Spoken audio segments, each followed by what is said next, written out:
ಖಂಡಿತ ನನಗಂತೂ ಸಂತೋಷ ಅನ್ನಿಸ್ತದೆ. ಯಾಕೆಂದರೆ ನಮ್ಮ ಶಾಸಕರು ನೆಲಮಂಗಲ ತಾಲೂಕಲ್ಲಿ ಒಳ್ಳೆಯ ಅಭಿವೃದ್ಧಿಯನ್ನು ಮಾಡ್ಕೊಂಬರ್ತಾ ಇದ್ದಾರೆ. ಆ ಅಭಿವೃದ್ಧಿಯನ್ನು ನೋಡಿ ಜನ ತುಂಬ ಖುಷಿ ಪಡ್ತಾವ್ರೆ. ಆ ಥರ 10-15 ವರ್ಷದಿಂದನೂ ಇಂಥ ಅಭಿವೃದ್ಧಿ ಕಂಡಿರಲಿಲ್ಲ. ಒಳ್ಳೆ ಶಾಸಕರು ಬಂದಿದ್ದಾರೆ, ನಮ್ಮ ನೆಲಮಂಗಲ ತಾಲೂಕಲ್ಲಿ ಒಳ್ಳೆ ಕೆಲಸ ಮಾಡ್ತಾ ಇದ್ದಾರೆ ಅಂತ ಹೇಳ್ಬಿಟ್ಟು ಜನ ಅಂತಾರೆ. ಅದೇ ತಕ್ಕನಾಗೆ ನಾವು ನಮ್ಮ ಶಾಸಕರನ್ನು ನಂಬ್ಕೊಂಡಿದ್ದು, ಅವತ್ತಿನಿಂದ ನಂಬ್ಕೊಂಡು ಒಂದು ಒಳ್ಳೆ ಇದು ಮಾಡ್ತಾರೆ ಅಂತ ಅಂದ್ಕೊಂಡಿದ್ದೆ. ಇವತ್ತು ನನ್ನ ನಂಬಿಕೆ ಮೇಲೆ ಯೋಜನಾ ಪ್ರಾಧಿಕಾರಕ್ಕೆ ಅಧ್ಯಕ್ಷನಾಗಿ ಮಾಡಿದ್ದಾರೆ.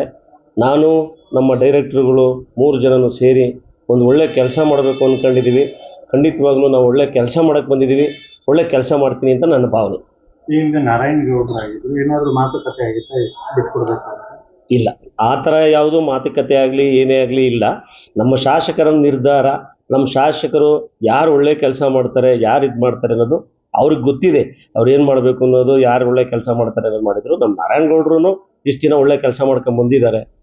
NPAದಲ್ಲಿ ನಾವು ಸಹ ಒಳ್ಳೆ ಕೆಲಸ ಮಾಡಬೇಕು ಅಂದ್ಕೊಂಡಿದ್ದೀವಿ. ಇವತ್ತೇನು ಕೆರೆ ಅಭಿವೃದ್ಧಿಗಳ ಕೆಲಸ ಇರ್ಬೋದು, ಬಸ್ ಸ್ಟ್ಯಾಂಡ್ಗಳ ಕೆಲಸ ಇರ್ಬೋದು, ನಮ್ಮ ಯೋಜನಾ ಪ್ರಾಧಿಕಾರದಿಂದ ಯಾವ್ಯಾವ ಯೋಜನೆಗೆ ಏನೇನು ಮಾಡ್ಬೋದು ಅನ್ನೋದು ನಾವು ಆ ಯೋಜನೆಯಲ್ಲಿ ಒಂದು ಮೀಟಿಂಗನ್ನು ಕರೆದು ಮೊನ್ನೆ ಒಂದು ಮೀಟಿಂಗ್ ತೊಗೊಂಡಿದ್ದೀನಿ, ಅಫಿಷಿಯಲ್ ಮೀಟಿಂಗ್ನ. ಅದೇ ಪ್ರಕಾರ ಎಲ್ಲ ಒಳ್ಳೆ ಕೆಲಸ ಮಾಡಬೇಕು ಅಂತ ನಾನು ಅಂದ್ಕೊಂಡಿದ್ದೀನಿ. ಯಾಕೆಂದರೆ ನಮ್ಮ ಶಾಸಕರು ಎಷ್ಟು ಗುರಿ ಇಟ್ಕೊಂಡು ನೆಲಮಂಗಲ ತಾಲೂಕಲ್ಲಿ ಕೆಲಸ ಮಾಡ್ತಾವ್ರೆ, ಆ ಥರನೇ ನಾವು ಮಾಡಬೇಕು ಅನ್ನೋದೇ ನನ್ನ ಆಸೆ. ಈಗ NPA ಅಧ್ಯಕ್ಷ ಏನಾದರೂ ಒಂದು ದೋಷಗಳೇನಾದರೂ ಕಂಡು ಬಂತ ಅಥವಾ ಏನಾದರೂ ಬದಲಾವಣೆಗಳು ತರಬೇಕಾ? ಖಂಡಿತವಾಗೂ ದೋಷ ಯಾವುದು ಕಂಡು ಬಂದಿಲ್ಲ. ಬದಲಾವಣೆ ತರಬೇಕು, ಬದಲಾವಣೆ ಮಾಡಲೇಬೇಕು. ನಿಮಗೂ ಗೊತ್ತಿದೆ, ನೀವು ನನ್ನ ಸುಮಾರು 15-20 ವರ್ಷದಿಂದ ನೋಡ್ತಾ ಇದ್ದೀರಾ. ನಮ್ಮ ಗ್ರಾಮ ಪಂಚಾಯತಿ, ಬೂದಿಯಾಳ ಗ್ರಾಮ ಪಂಚಾಯತಿಲಿ ಯಾವ ಥರ ಬದಲಾವಣೆ ನಾನು ಮಾಡಿದೆ ಅನ್ನೋದು.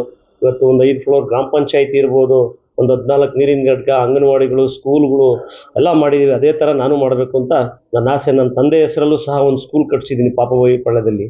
ಆ ಥರನೇ ನಾನು ಒಂದು ಒಳ್ಳೆ ಕೆಲಸ ಮಾಡಬೇಕು ಅಂತಲೇ ನನ್ನ ಗುರಿ. ಈಗ ಪೂರ್ಣಾವಧಿ ಅಂದರೆ ಸರ್ಕಾರ ಇರೋವರೆಗೂ ನೀವೇ ಇರ್ತೀರಾ ಮತ್ತೆ ಬೇರೆ ಯಾರಿಗಾದ್ರು? ಖಂಡಿತವಾಗ್ಲೂ ಆ ಥರ ಆಸೆ ನನಗಿಲ್ಲ. ನಮ್ಮ ಶಾಸಕರು ಯಾವತ್ತು ಹೇಳ್ತಾರೋ ಆವತ್ತು ನಾನು ಕ್ಲಿಯರ್ ಇರ್ತೀನಿ. ನಮ್ಮ ಶಾಸಕರು ಇನ್ನೂ ಮುಂದೆ ಮಾಡಬೇಕು. ಇನ್ನೂ ಕೆಲವರು ಇದ್ದಾರೆ, ಯಾಕೆಂದರೆ ಪಕ್ಷಕ್ಕೋಸ್ಕರ ದುಡ್ದಿರೋರು ಇದ್ದಾರೆ, ಅವ್ರಿಗೂ ಮಾಡಲಿ. ನನಗೆ ಆ ಥರ ಕಂಟಿನ್ಯೂ ಇರಬೇಕು ಅನ್ನೋ ನನ್ನ ಆಸೆನೇ ಇಲ್ಲ.